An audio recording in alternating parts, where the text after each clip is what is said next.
Film overalt.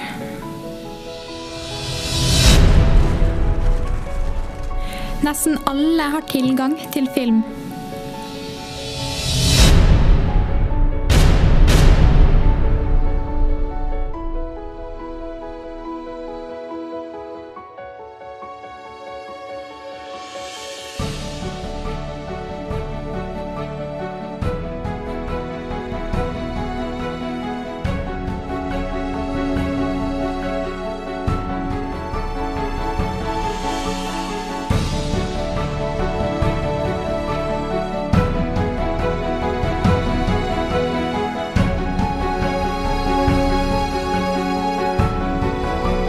Man blir eksponert for film fra man liten.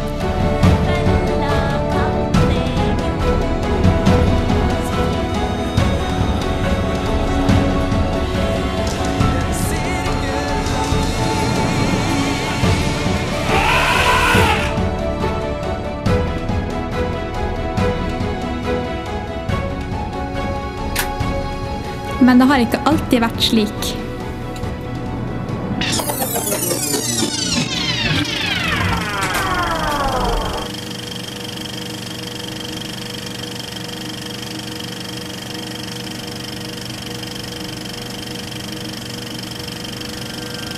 Året 1888.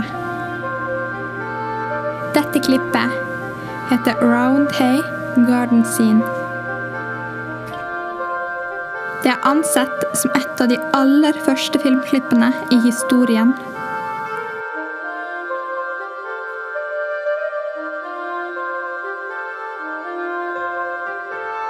Men det først 7 år senere, i 1895, den første filmen ble vist for et betalende publikum på Grand Café i Paris.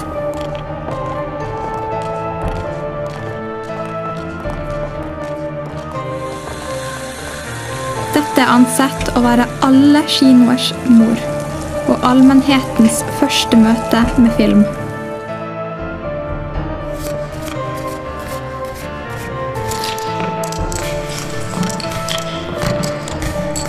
Filmskaperne var brødrene Louis og Auguste Lumière, 2 franske brødre som utviklet den første prosjektoren, som de kalte for cinematografen.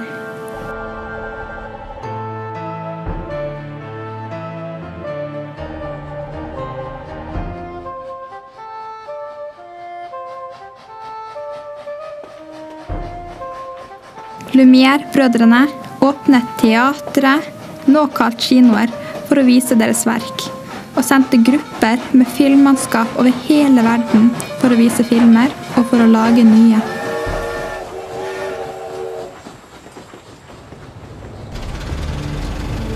Spesielt i Amerika tok filmindustrien virkelig av. I 1896 åpnet den første kinoen i New Orleans. I 1909 publiserte New York Times sin første filmanmeldelse. I 1911 åpnet Hollywoods første filmstudio, og i 1914 gjorde Charlie Chaplin sin store storskjermdebut.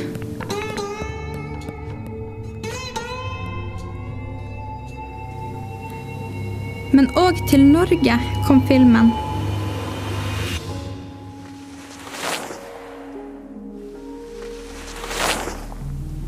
Film var i utgangspunktet underholdning, men utviklet seg også til å bli et nyhetsmedium som dekket aktuelle hendelser.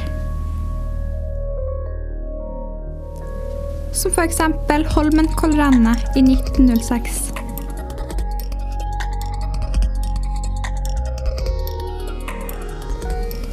Norges og Skandinavias første filmframvisning foregikk i 1896.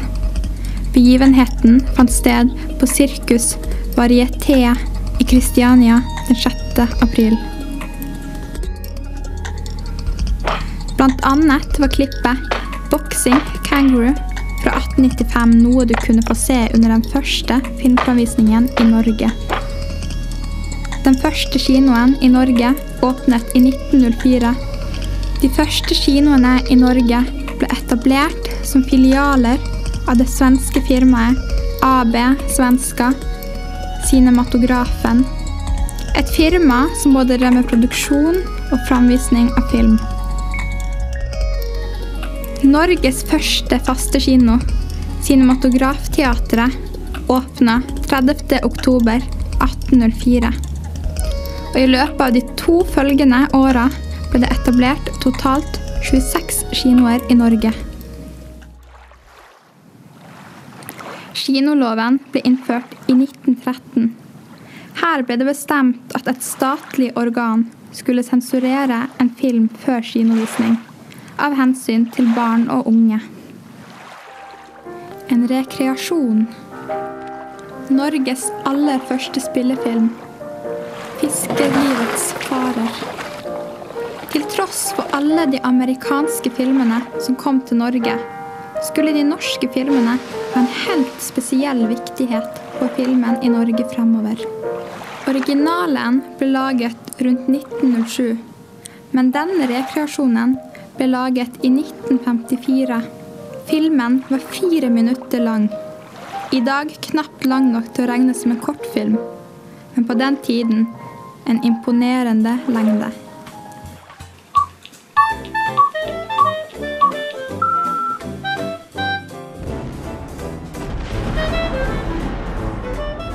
De glade 20-årene.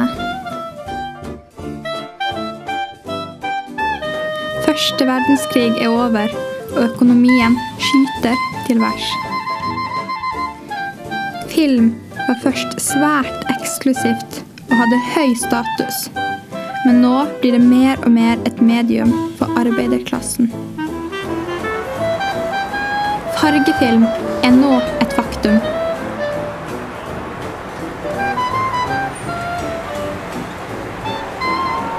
Og det radioen også. Radioen. Det aller første massemedium.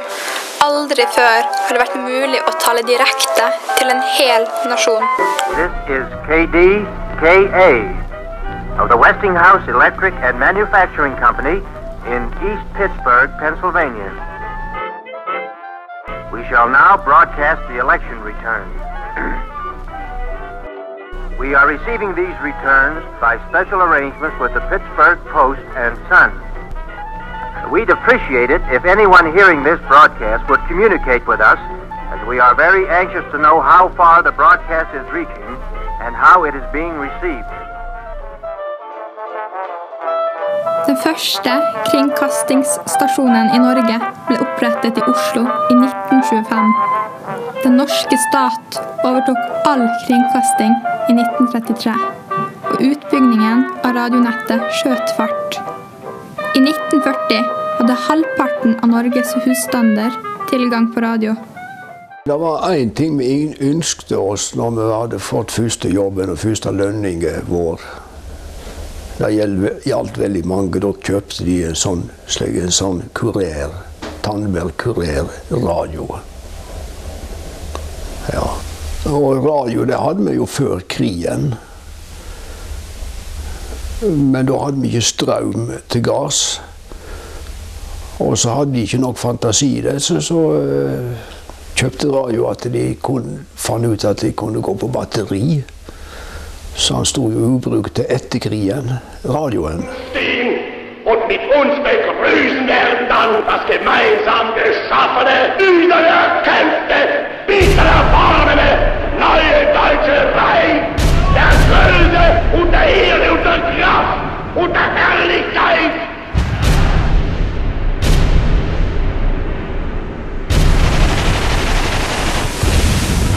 Kommanderende admiral melder: I natt har tyske krigsskip forsert Oslofjord festning under kamp med festningens batterier og fortsatt videre. Tyskerne, fienden, drog inn alle radioapparat som ikke skulle høre på England.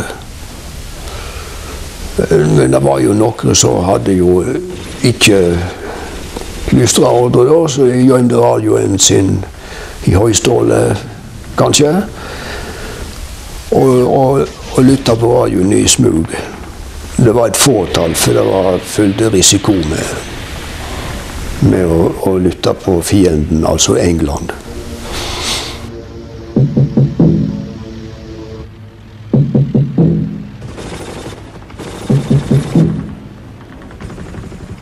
Dette London. Denne sendingen går på langbølgen 1500 meter, på en bølge i 19 meter båndet, på 2 bølger i 31 meter båndet, og 1 i 41 meter båndet. Amerikanerne trenger hurtig inn i trekanten mellom Rhin, Moselle og Saar. Allierte militærmyndigheter har nå overtatt administrasjonen. Under andre verdenskrig flyttet NRK sin virksomhet til London, og radiosendingene derfra fikk betegnelsen Stemmen fra London. Sendingene, som også kunne inneholde kodede særmeldinger, gjorde NRK til en viktig faktor i den norske motstandskampen.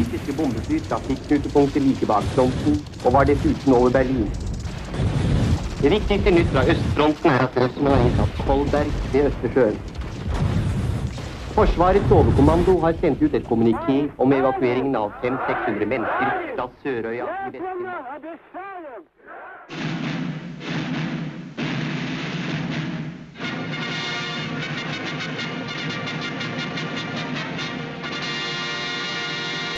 Når vi var små, så vi var ikke med på så veldig mye. Vi var på en og annen basar, og så var det Budakinoen. Stort mer var det ikke. 1950-tallet. Walt Disney skaper sine mesterverk. Dagens filmlandskap holder på å bli skapt.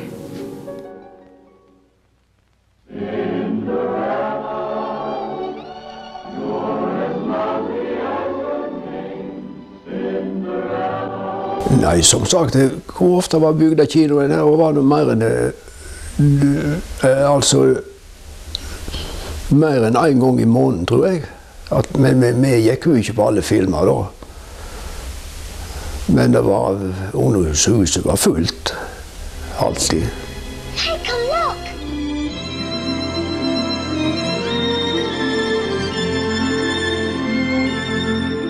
Perhaps it's a witch. Of course. Ja, jeg mener at en må velge med omhu. En må ikke sluke alt, for da får en ingenting med seg. Så når jeg går en sjelden gang og ser en film nå, så er jeg sikker på at jeg har noe utbytte av den filmen. Det er svært få ganger jeg går og ser en kinofilm.